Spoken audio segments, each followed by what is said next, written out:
It's Rena C. I'm back. I'm doing a Meatloaf video today. I just want to say thank you so much. I've heard um, very good feedback regarding the fried chicken video, and I really appreciate you guys watching it. And I've heard several people say that they're going to try it soon, and a couple of people have already tried it and said they really enjoyed it. So thank you so much for the great feedback. Today we're going to do meatloaf. Meatloaf is also one of my family's favorites, and we're gonna get started. So what I start with is my food processor. I do my onions and green peppers and tomatoes in the food processor and get them chopped up really good. If you got kids that don't like the sight of the onions in their food, a food processor is a great way to go to chop those things up really small. And so that's what we're going to do today. So I'm going to start with my onion. All you really got to do for a food processor is quarter your onion. So just get your skin off, and you'll just do both ends.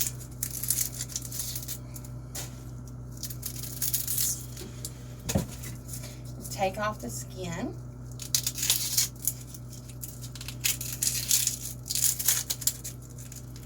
I've got a trash can down here, so it's not just going on the floor. I know you guys can't see it, but I've got a trash can right beside the stove. So you just want to quarter it and put it in here. Okay, I've also got a green bell pepper. We buy ours fresh, and then we slice them and then put them in the freezer. So this is one that came out of the freezer and it's just already sliced. So I'm just going to put that in there too. And a can of just diced tomatoes. Doesn't have to be anything fancy. Okay. And we're just going to chop it up.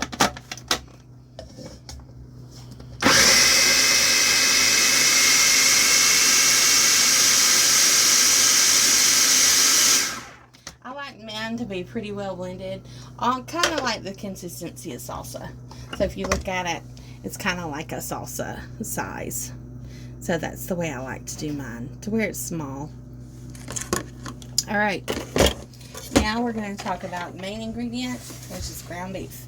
We get our ground beef from Evans Produce. It's a local farm here in Lebanon, and we really like their ground beef, and we tried to get it from them at the Lebanon Farmers Market whenever we're out. So that's what we're going to be using. This is 3 pounds. It's in pound sacks, so I know exactly how much it is. This is 3 pounds of ground beef. Let's talk a little bit about ground beef. You want to make sure that your ground beef is well refrigerated. You want to make sure, if it's frozen, make sure you thaw it in the refrigerator. Make sure it doesn't sit out too much, because what happens is a lot of people wonder why they can't eat ground beef like rare or medium rare. It's not a good idea. When you're working with beef, the contaminants are on the outside of the beef. So that's why if you sear a steak, you can kill the contaminants on the outside of the steak. There should not be any contaminants on the inside. But when you do ground beef, the contaminants are on the outside, and you grind it together, and all those contaminants are throughout. So that's why you want to make sure that your ground beef is done. I know a lot of people like it pink. I kind of stay away from that, but some people just like it that way. Okay, so we've got our ground beef in there.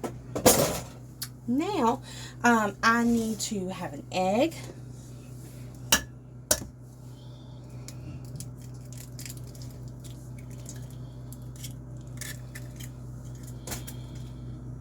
Let me rinse my hands really fast.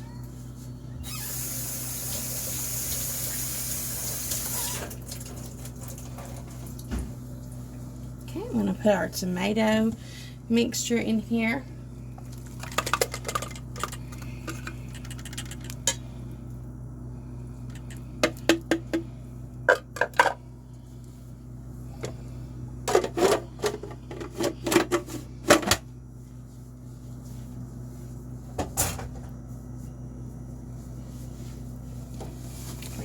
Just a little while we're working. Get our tomato mixture in here, and then we're gonna do breadcrumbs. I usually do around 2 cups of these. I really kind of eye it, but these are Italian style, so they've already got Italian seasoning in them. What I add to the ground beef is garlic salt. You'll notice in most of my recipes I use garlic salt, pepper, and I'll do a little bit of seasoned salt. Okay, so we'll add those things in. I really don't measure much. I do most by eye, so probably around, it's probably close to 2 tablespoons of garlic salt, probably around a tablespoon of pepper,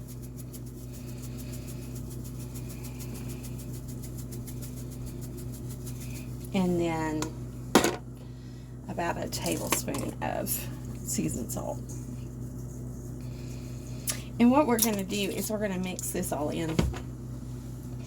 I actually learned how to make meatloaf from my roommate in college. We used to take turns cooking, and her name's Lauren Tyson. And she always made her mother's meatloaf. And that's the recipe that I'm using. Now, she used oatmeal. And a lot of people do like oatmeal as their binder. But I really do like the flavor of breadcrumbs. So, I don't use oatmeal. But that's where I learned my meatloaf recipe. It's from Lauren. But that was her mother's recipe, and it was always really, really good. And I used oatmeal for years, and but it just sometimes binds a little too much for me. And as you get kind of more experience with meatloaf, you can kind of feel if it needs more breadcrumbs or if it needs more liquid, but you just that comes with experience. I found another way to mix this in really well is a potato masher. That works pretty well if you're anti-hand. I know a lot of people are. They don't like to get their hands dirty. I'm going to put a little more in there, probably about a half a cup, because it feels a little wet. So, a lot of people are anti using their hands. You can use gloves, or you can use a potato masher. Either way. Okay, that feels pretty good. So, I'm going to get my pan. I'm going to use a 13 by 9.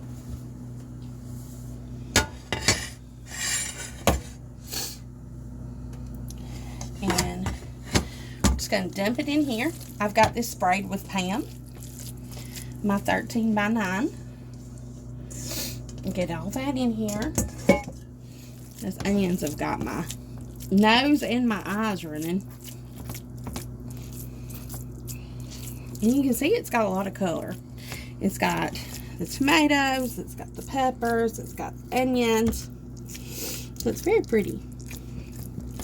Just put that in there and wash my hands real fast.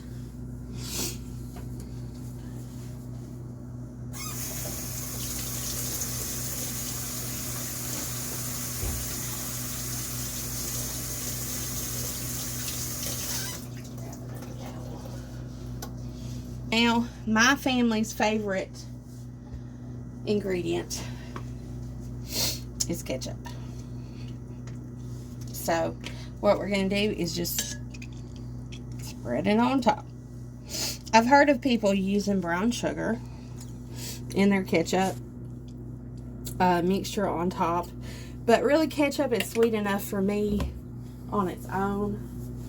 I don't really like super sweet meatloaf, so just take a spoon and spread that all out.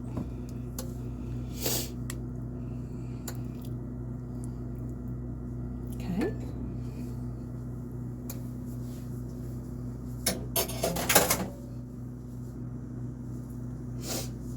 And then I've got my oven set on 400. And we're going to put it in here for about 40 minutes. And then we're going to check it. And I use the thermometer. The thermometer should read 165. So we're going to put it in here and we'll be back with y'all. Alright y'all, our timer just went off. So we're going to check our meatloaf to see how it's doing.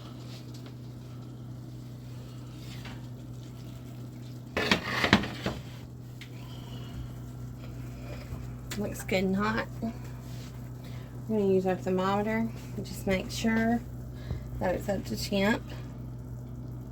Needs to be 165. And you want to hold it in there for 15 seconds to make sure that it is up to temp. So it looks like we're reading around 178, which is great. Okay. So now we're going to make a little bit of gravy to go along. We've got some potatoes and some green beans that we've made. And I'm just going to take a little bit of the grease and make some gravy. So I'm just going to pour a little bit in there. And it's probably about maybe a half a cup of the grease that came off of the meatloaf. We're going to turn that on high. We're going to put a couple of tablespoons of flour. And I just use self-rising. I pretty much use self-rising flour for everything. That way I don't have a whole bunch of different canisters around. And then we're just going to whisk that together.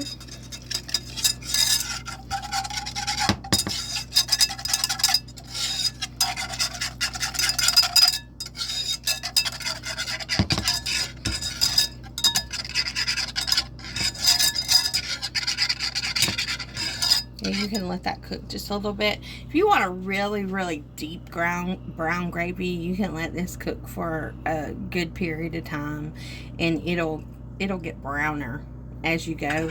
I'm not really going to do that. My family is ready to eat. So we're going to make just a simple gravy. I'm going to use some beef stock, and you just put a little bit in at first.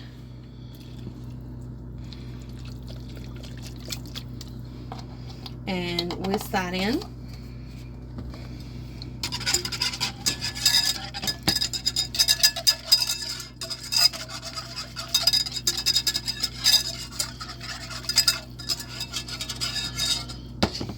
And we want to let that come up to temp. My eye is on high, and we'll just let that come on up. Okay, so we're at a simmer. We want to go ahead and add some more beef stock to it. Make a little more, make it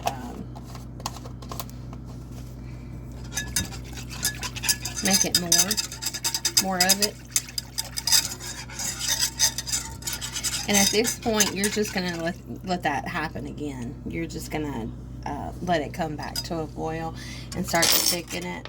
But you can taste it at this point and kind of see where you're at on salt and pepper and how much you need. So it definitely needs some pepper, and it needs just a little bit of salt. And anytime you thicken something, the salt is going to concentrate So make sure you think about that when you're adding salt and pepper to things.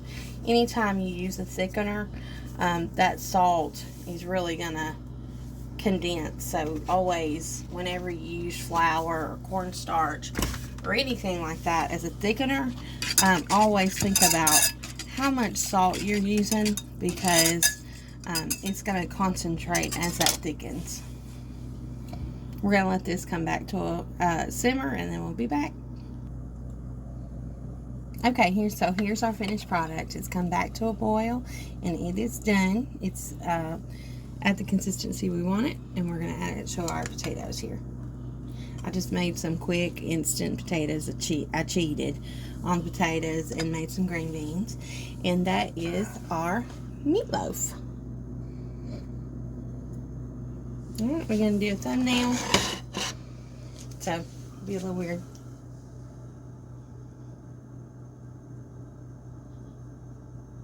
And that's it. That is how you make meatloaf. If you have any questions, put them in the comments, and I appreciate you guys watching. We'll see y'all next time.